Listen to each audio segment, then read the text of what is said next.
નમસ્કાર. નિર્માણ ન્યૂઝની વિશેષ રજૂઆત ઝીરોડ કાર્યક્રમ સાથે હું છું યજ્ઞ ત્રિવેદી. દર્શક મિત્રો, આજે ઝીરોડ કાર્યક્રમમાં ચર્ચા વિચારણા કરવાની છે એક મહત્વના મુદ્દાને લઈને. અત્યારે દરેક લોકો એમ કહેતા હોય છે કે બે મૂળ બેઝિક જે જરૂરિયાત છે અને તે છે એક હેલ્થ અને બીજું એજ્યુકેશન.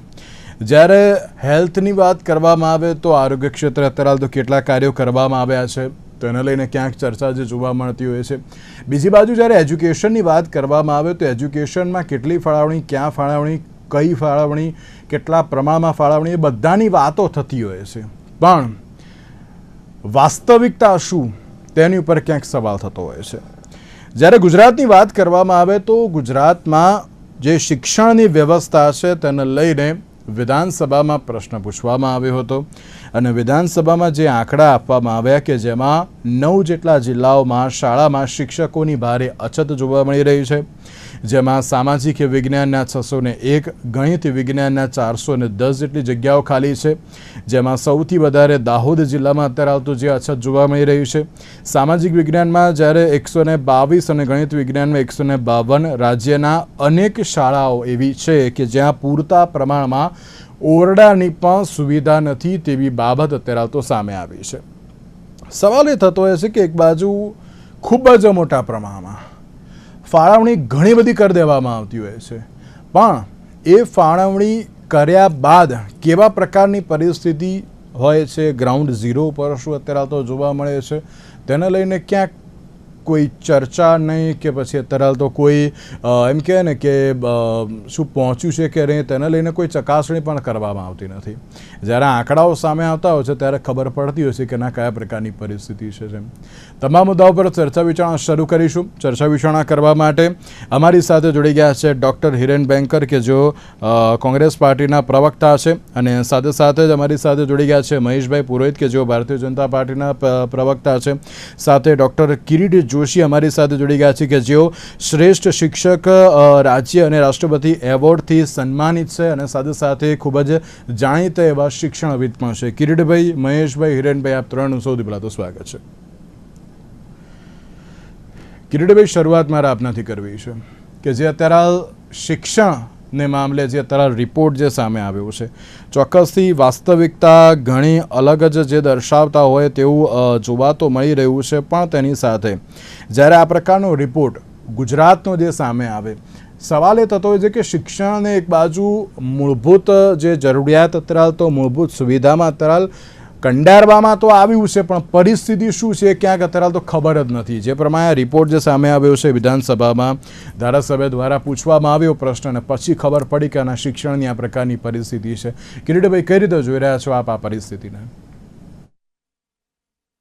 સરકાર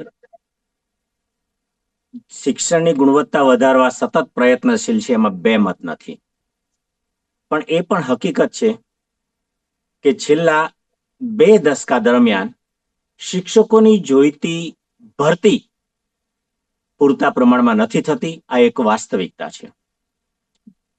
સરકારના પોઝિટિવ પાસા હું અત્યારે બોલીશ. પહેલા તો એમ કહીશ કે સરકારે ગુણવત્તા વધારવા માટે શાળાઓમાં ભૌતિક સુવિધાઓ વધારી. કોમ્પ્યુટર લેબ, પ્રયોગશાળાઓ, સ્ટેમ લેબ, રમતના મેદાનો, રમતના સાધનો, સમૃદ્ધ લાઇબ્રેરી, પુસ્તકો, આ બધું વધાર્યું છે અને ખૂબ આવકાર્ય વસ્તુ છે, અભિનંદનીય છે, એમાં બે મત નથી. પણ સરકાર એ પણ જાણે છે કે શાળાઓમાં શિક્ષકો પૂરતા પ્રમાણમાં નથી. એની ભરતી પ્રક્રિયા પણ કરે છે, નથી કરતા એવું નથી, પ્રક્રિયા કરે છે. પણ જ્યારે પ્રક્રિયા શરૂ કરે છે ત્યારે ખાલી જગ્યા 3500 હોય અને જ્યારે પ્રક્રિયા પૂરી થવાની હોય ત્યારે 5000 નિવૃત્ત થઈ ગયા હોય અને ઓલા 3500 ની ભરતી થાય. પરિણામે ખાલી જગ્યાઓનો આંકડો વધી રહ્યો છે. બીજી વાત, આપણા તત્કાલીન મુખ્યમંત્રી અને હાલના એક દીર્ઘદ્રષ્ટા પ્રધાનમંત્રી નરેન્દ્રભાઈ મોદી સાહેબે 2001માં જે શાળા પ્રવેશોત્સવ શરૂ કર્યો એના કારણે આજે છેવાડાના માનવીનો પરિવારનું બાળક પણ શાળામાં જતું થયું છે. સંખ્યા ખૂબ વધી છે, નોમિનેશન વધ્યું છે, પણ એના પ્રમાણમાં જોઈતા શિક્ષકો નથી. આ હકીકત છે. ત્યારે હું એમ કેમ નથી, મારે એમના પ્રયત્નો છે, સરકારને નથી ભરો એવું પણ નથી, પણ સરકાર એવું કરે છે ટાટ અને ટેટના પરીક્ષા ગુણવત્તા સભર રાખવી, મેરિટ આવે છે એટલે સંખ્યા ઓછી મળે છે. ક્યારેક એવું પણ બને છે કે આ શિક્ષકો માનો કે કચ્છમાં મૂકે તો જવા તૈયાર નથી, છોટાઉદેપુર મૂકે તો જવા તૈયાર નથી. તો આવા કેટલાક હડલ્સ છે. તો એ સંખ્યા પૂરતા પ્રમાણમાં નથી મળતું.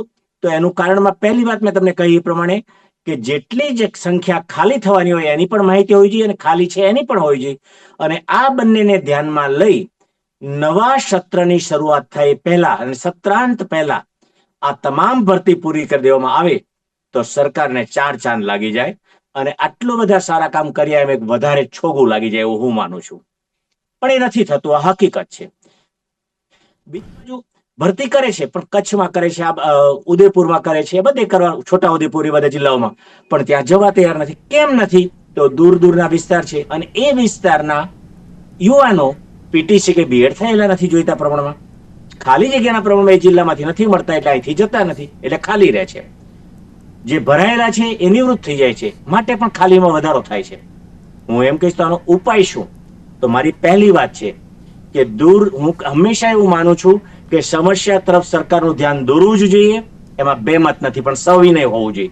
અને સમસ્યા શા માટે છે જણાવવાની સાથે એના ઉપાય પણ દર્શાવીએ તો આપણે એક યોગ્ય નાગરિક છે એવું હું માનું છું. હું એક શિક્ષક છું એ રૂએ હું સવિનય વાત કરી રહ્યો છું. કચ્છ કે આવા અંતરિયાળ વિસ્તારના જિલ્લાઓ છે ત્યારે ત્યાં જો શિક્ષકો જાય તો એને વિશિષ્ટ ભથ્થું આપવું જોઈએ, એમને ખાસ સુવિધા આપવી જોઈએ, રહેવા માટે મકાનોની સુવિધા આપવી જોઈએ. તો એ શિક્ષકો જશે આપણા, કારણ કે બેકારી છે જ. બીજી વાત કે આજે આ જે ભરતી કરવાની છે, ભરતીમાં જ્યારે આપણે અત્યારે માનો 3500 અત્યારે હું એમ કહીશ કે આપણે 25,000 થી વધારે જગ્યા ખાલી છે આપણા રાજ્યમાં, પ્રાથમિક ને માધ્યમિક આનાથી વધારે ખાલી છે. અને આ 31 મે આવશે ત્યારે બીજા 5,000 નો વધારો થશે. જો એ આંકડો આપણી પાસે બહુ સારી વસ્તુ છે કે આપણા રાજ્યમાં એક શિક્ષણ વિકાસ કેન્દ્ર છે અને ત્યાં આ તમામ માહિતી ટેકનોલોજીથી મેળવાય છે.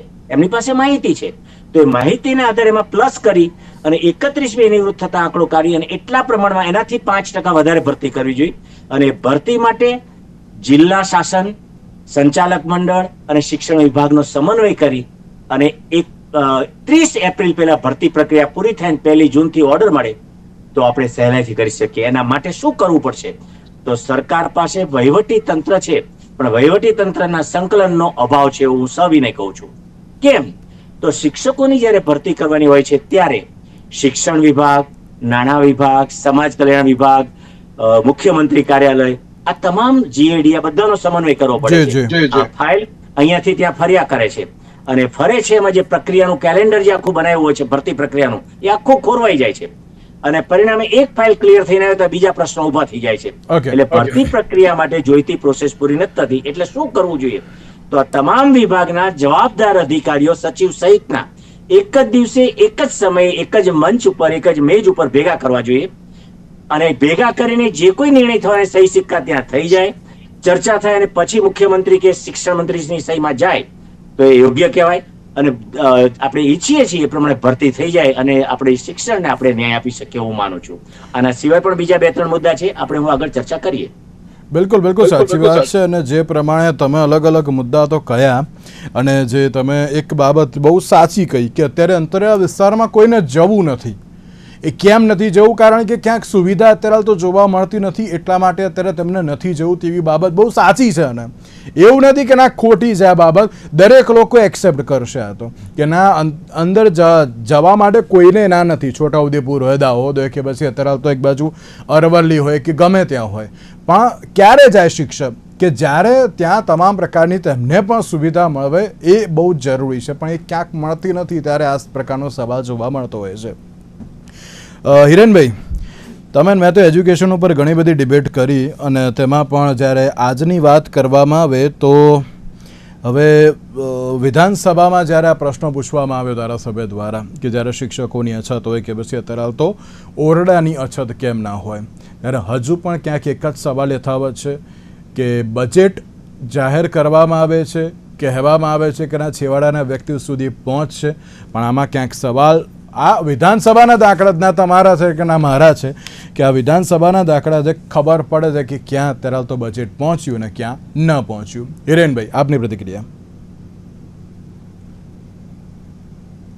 યજ્ઞભાઈ, ગુજરાતમાં 30 વર્ષથી સતત એક જ પક્ષનું સ્પષ્ટ બહુમતી વાળું સત્તા પક્ષ હોવા છતાં આજે પણ ગુજરાતમાં મોટા પાયે શિક્ષણમાં એટલી બધી ઉણપ જોવા મળે છે, જેના કારણે ગુજરાત 98 સુધી સમગ્ર ભારતમાં 8મા અને 9મા ક્રમાંકે આવતું હતું, એ અત્યારે 18મા અને 19મા ક્રમાંકે ધકેલાઈ ગયું છે. કિરીટભાઈ બહુ સરસ વાત કરી. એમાં મને 3 વાત એમની ખૂબ ગમી. જેમાં એમને પ્રવેશોત્સવની વાત કરી કે 2002 થી મોદી સાહેબે પ્રવેશોત્સવની શરૂઆત કરી હતી અને સતત એમાં લોકો જોડાયેલા રહે છે, બાળકો આવી રહ્યા છે. 30 વર્ષથી એટલે 2002 થી ધારો કે અત્યારની વાત કરીએ, સતત લોકો પ્રવેશોત્સવ થાય છે, એટલે એમ કહેવાય કે લોકો બાળકો વધુ એનરોલ થઈ રહ્યા છે. તેમ છતાં આ નફટ સરકારે 5614 શાળાઓને તાળા મારી દીધા અને એવું કહી રહી છે કે બાળકો મળતા નથી, અને એના કારણે મર્જરના નામે ગુજરાતમાં 5614 થી વધારે શાળાઓને તાળા મારી દીધા. બીજું એમને બહુ સરસ વાત કરી કે 25,000 થી વધુ શિક્ષકોની ઘટ છે. આજે બરોડાના કોઈ પણ સ્કૂલમાં, અંજારની સ્કૂલમાં કયો શિક્ષક ગેરહાજર હતો એ સાંજ પડે કમાન્ડ એન્ડ કંટ્રોલમાં ખબર પડી જાય છે. તો સરકાર શું આટલા વર્ષોથી ઊંઘી રહી છે કે જે 25,000 થી વધારે શિક્ષકોની ઘટ છે એને પૂર્તિ કરી શકતી નથી? ત્રીજી વાત બહુ સરસ વાત કરી કે ફાઇલો આમથી આમ ફર્યા કરે છે, એટલે ફાઇલો ન ફરે.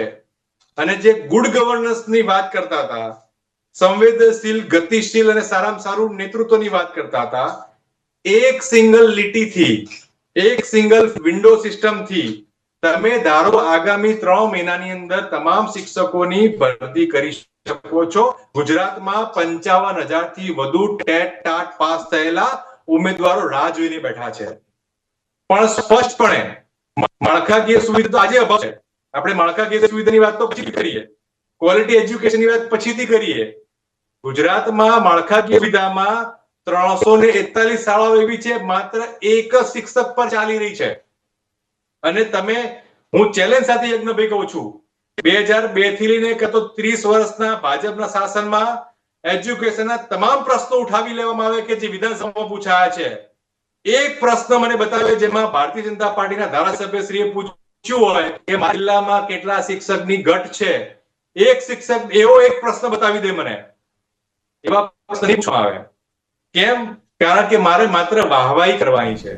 છેલ્લા 30 વર્ષમાં જેટલા પણ એજ્યુકેશન લગતા પ્રશ્નો પૂછવામાં આવ્યા છે એ સન્માનનીય કોંગ્રેસ પક્ષના ધારાસભ્યશ્રી દ્વારા પૂછવામાં આવ્યા છે, જેનું નિરાકરણ આજ દિન સુધી આવ્યું નથી. હવે વાત કરીએ એજ્યુકેશનના ક્વોલિટીની વાત કરીએ.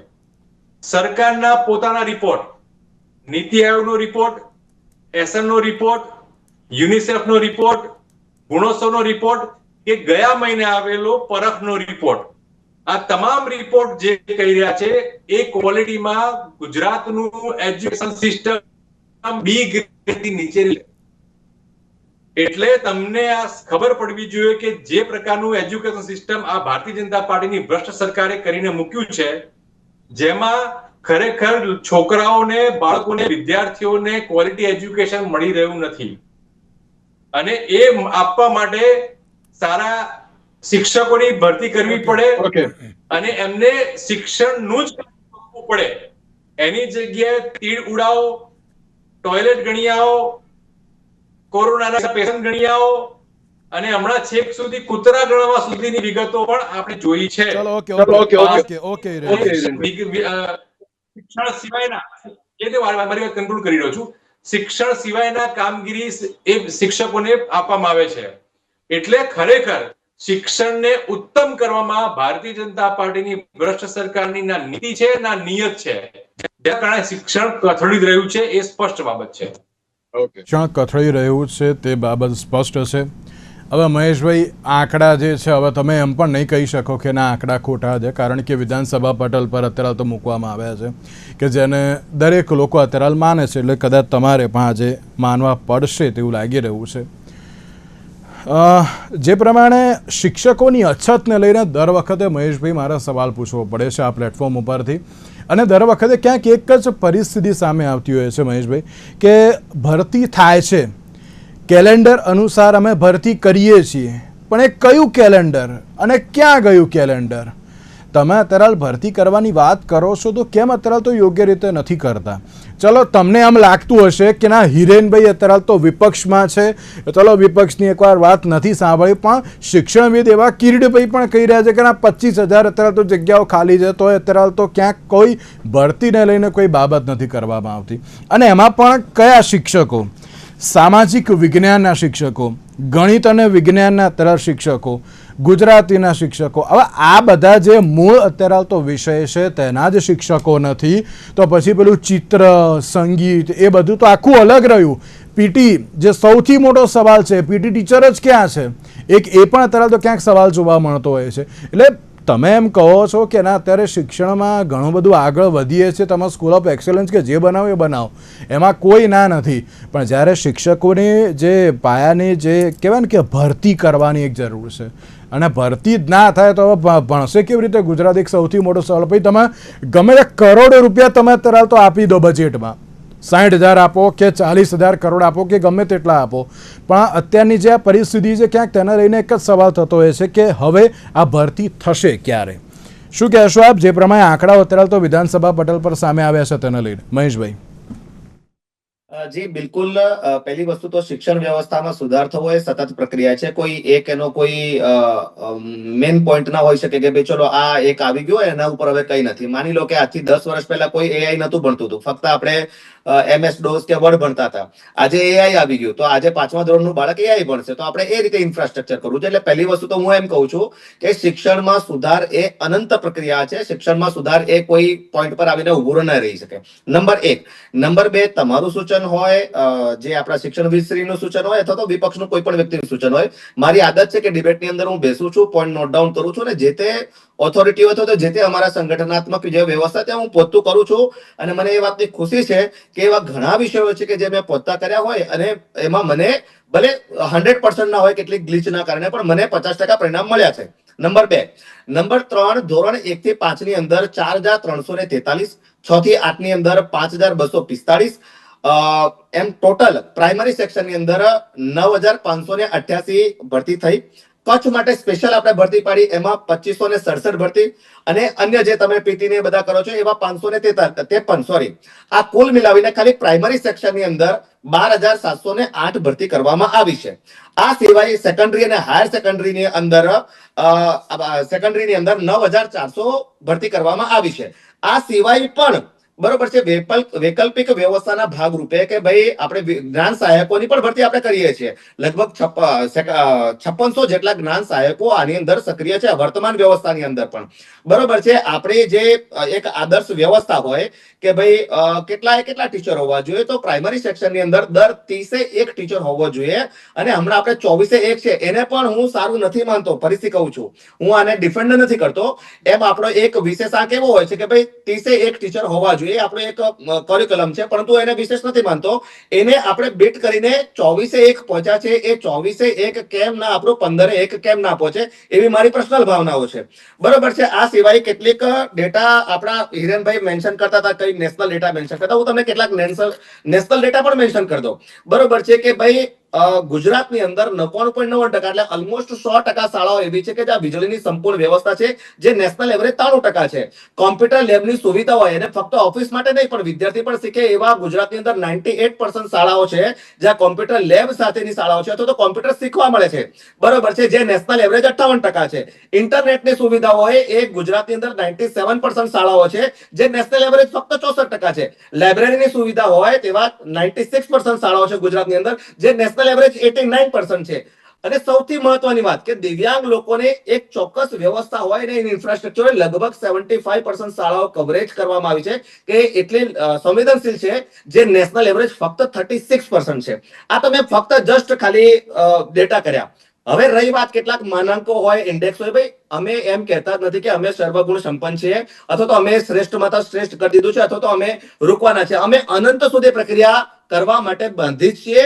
અને આપણા ગુજરાતના જે બાળકો છે એના માટે શ્રેષ્ઠમાં શ્રેષ્ઠ શિક્ષણ વ્યવસ્થા ઊભી કરવા માટે અમે બાધિત છીએ.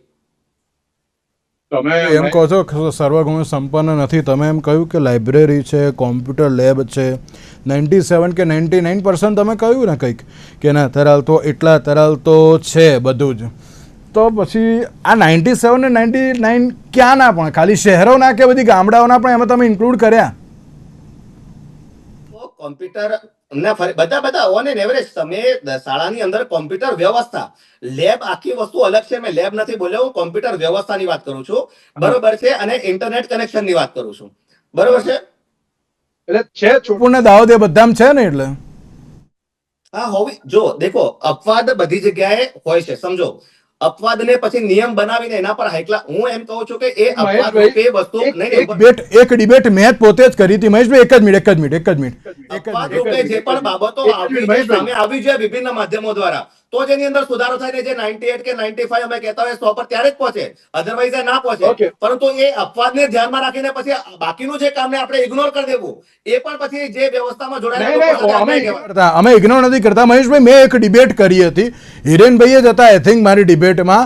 એક એવો રિપોર્ટ આવ્યો હતો, હવે અમારી જોડે જ આવ્યો હતો રાજ્ય સરકારના જે પણ એ વખતે મંત્રી હતા, મને નામ યાદ નથી, એમણે પણ ક્યાંક કહ્યું હતું કે આની ઉપર અમે તપાસ કરીશું. તેમ આઈ થિંક દક્ષિણ ગુજરાત સાઈડ હતું કે અને મધ્ય ગુજરાતની બાજુ હતું કે એવી સરકારી શાળાઓ છે બધી બંધ કરવામાં આવી. કેમ? કારણ કે ત્યાં એક પ્રાઇવેટ સ્કૂલ હતી, એટલે સરકારી શાળાઓ બંધ કરીને બધાને પ્રાઇવેટ સ્કૂલમાં મોકલવામાં આવતા હતા. આ રિપોર્ટ અમે જોયો હતો, મેં પોતે એની ઉપર ડિબેટ કરી હતી મહેશભાઈ. એટલે હું તો આપણે ગુજરાતની વાત કરીએ ને તો ગુજરાતના તમે આંકડા આપો છો ને પછી અત્યારે 97 99 ની વાત કરો તો ઘણી શાળાઓ બંધ પણ થઈ ગઈ હોય ને આમાં તો. હું એનો પણ જવાબ આપું. પહેલી વસ્તુ, શાળા બંધ થવાના ઘણા બધા પરિબળ છે. અહીંયા શિક્ષકવિદ જેમને પૂરું જીવન શિક્ષણ સાથે વિતાવ્યું એમને તમને ખ્યાલ બી હશે. માની લો કે મારા ગામની એક શાળા છે, બરોબર છે, મારા ગામની 98% વસ્તી ત્યાંથી વિસ્થાપિત થઈને હમણાં નવસારી, સુરત, અમદાવાદ, મુંબઈ રહે છે, બરોબર છે. હવે તમે મને કહો કે ત્યાં શાળા કેવી રીતે ચાલુ રહે, તમે મને સમજાવો. ત્યાં શાળા કેવી રીતે ચાલુ રહે? પોસિબલ જ નથી. નંબર 1. નંબર 2, આજે વાલીઓએ પણ જોવું પડશે કે ભાઈ આપણે શું કામ પ્રાઇવેટ ની અંદર ખર્ચો કરવો છે.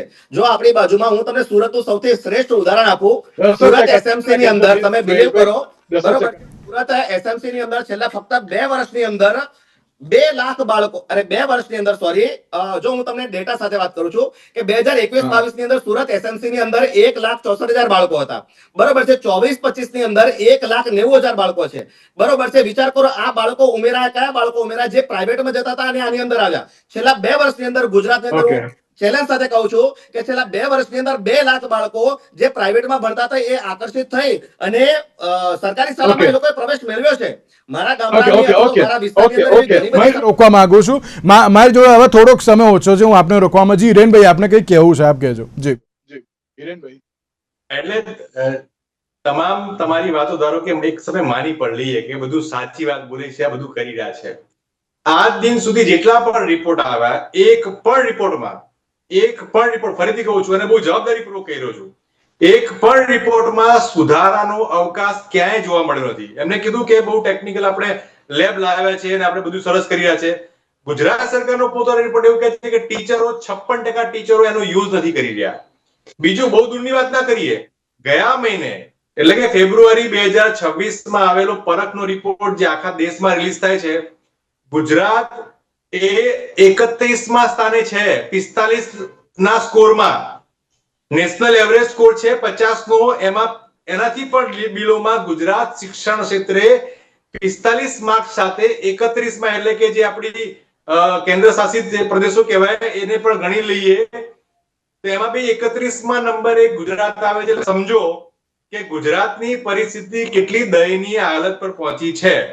અને જે સુરતનો કિસ્સો કહી રહ્યા છે કે સુરતમાં સંખ્યા વધી છે, તો પછી એ એવું કેમ થાય કે સુરતના વિસ્તારમાં આજે શાળાઓ બંધ થઈ રહી છે? એક બાજુ એમ કહે છે કે એડમિશન વધી ગયા છે, તો પછી શાળાઓ બંધ કેમ થઈ રહી છે? એટલે પોતાની જ વાતમાં બે વિરોધાભાસ જોવા મળે. અને અંતે સરકારના એક પણ રિપોર્ટમાં આજ દિન સુધી 30 વર્ષમાં B+ ની કેટેગરીમાં ક્યાંય ગુજરાત પોતાના રિપોર્ટમાં નથી આવ્યું. 2 વર્ષ પહેલાનો જે રિપોર્ટ માત્ર 14 શાળાઓ A+ કેટેગરીમાંથી, માત્ર 14 શાળાઓ, 50,000 થી વધારે શાળાઓ જે કહી શકાય સરકારી આતે, એમાં 33 થી વધારે શાળાઓ સરકારી અને ગ્રાન્ટેડ છે. 14 માત્ર શાળાઓ જે હતી એ A+ કેટેગરીમાં હતી. એટલે આપણને સ્પષ્ટ બતાવે કે 30 વર્ષના તમારા એક સાથે પછી પણ એટલે ક્યાંક સવાલ અત્યારે લેટ થતો હોય છે. સવાલ અત્યારે થતો હોય છે કે શિક્ષણની સુવિધા તો આપવામાં આવે છે પણ કેટલી યોગ્ય? કિરીટભાઈ, એક લાસ્ટ એન્ડ ફાઇનલ સવાલ, થોડું ટૂંકમાં કહેજો પ્લીઝ. માળખાકીય સુવિધાને લઈને શું કહેશો? કારણ કે તેને લઈને પણ સવાલ યથાવત જોવા મળી રહ્યો છે. માળખાકીય સુવિધાઓ તો ખૂબ સારી ઊભી કરી છે, એમાં બે મત નથી. હું અસરના જે અહેવાલો આવે છે એની સાથે હું સહમત એટલા માટે નથી કે ગુજરાતનું એવું એટલું બધું કથળેલું શિક્ષણ નથી કે જે આપણું સ્થાન 32માં સ્થાને હોય. ગુજરાતની અંદર આજે પણ હું શાળામાં કોઈ પણની સાથે જવા તે હા નો ડાઉટ હોઈ શકે, પણ 100 માંથી નહીં સર, 100 માંથી કદાચ 15-20 એવા બાળકો એવા નીકળી શકશે, કદાચ કે 15-20 શાળા એવી નીકળી શકશે, પણ આપ કોક 32માં નંબરે, તો મારું ને તમારું ગુજરાત છે, હું સહમત નથી. ગુજરાત તો એક ગૌરવવંતું છે જ્યાં શિક્ષકો નથી એની સાથે સહમત છું. શિક્ષક નથી એટલે ગુણવત્તા ઘટી રહી છે, આ પણ સાચું છે.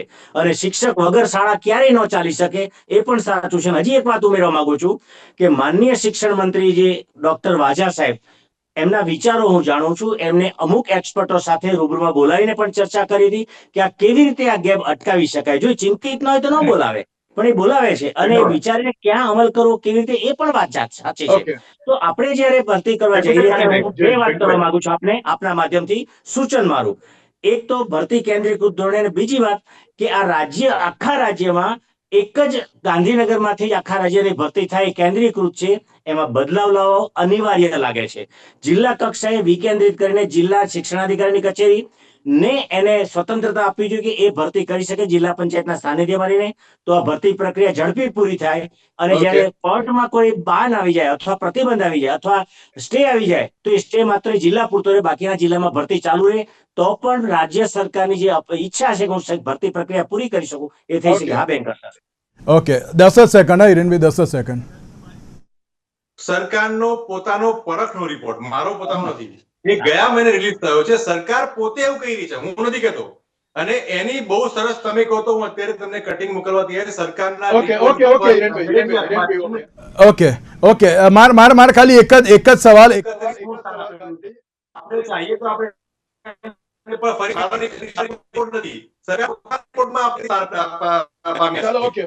ઓકે, એટલે હવે જોવાનું એ રહ્યું કે જ્યારે ગુજરાતના આંકડાઓ તો અત્યારે કંઈક અલગ જ પરિસ્થિતિ દર્શાવી રહ્યા છે, પણ ભરતી કેટલી જલ્દી અને માળખાકીય સુવિધાઓ કેટલી જલ્દીથી અત્યારે તો પૂરી પાડવામાં આવશે તે તો આવનારો સમય જ બતાવશે.